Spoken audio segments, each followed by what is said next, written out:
यो नः प्रचोदयात्। हे भगवान, अपनी कृपा मेरे परिवार वालों पर ऐसे ही बनाए रखना। हो गई तेरी पूजा या अभी और बाकी है? अरे भाभी, माँ जी, आप ये लीजिए प्रसाद। अपना प्रसाद अपने पास रख, बड़ी आई भगवान की पूजा करने वाली। भगवान की पूजा का ढोंग हमें करके मत बता। माँ जी, आप ऐसा क्यों बोल रही हैं? मैं तो अपने परिवार की सुख शांति के लिए भगवान की पूजा कर रही हूँ। अगर तुझे परिवार की सुख शांति की इतनी ही पड़ी होती तो बिना दहेज के शादी करके इस घर में नहीं आती।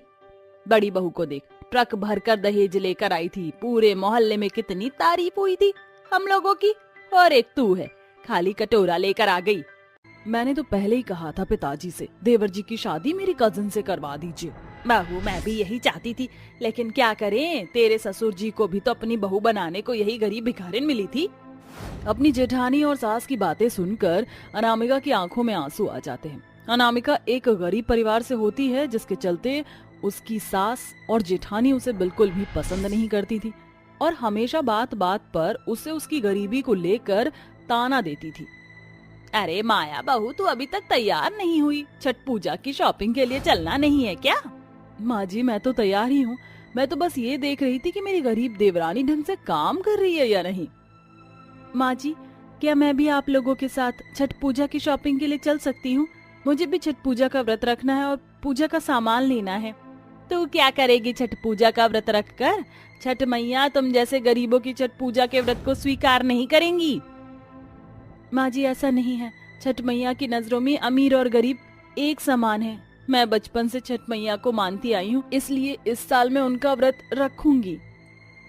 अगर तुझे व्रत रखने का इतना ही शौक है तो रख, लेकिन तेरी पूजा के लिए हमारे पास कोई पैसे नहीं है, समझी?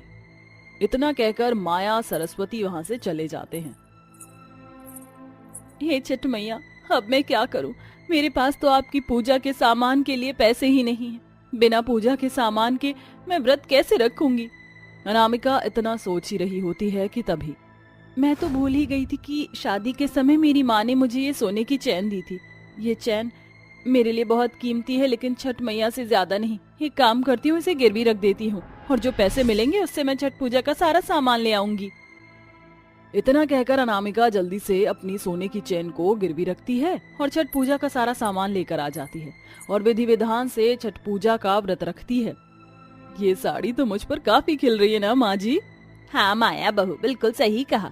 तुझ पर ये साड़ी काफी सुंदर लग रही है। चल अब कुछ खा ले। एक बार व्रत रखने के बाद तू 36 घंटे तक कुछ खा पी नहीं सकती।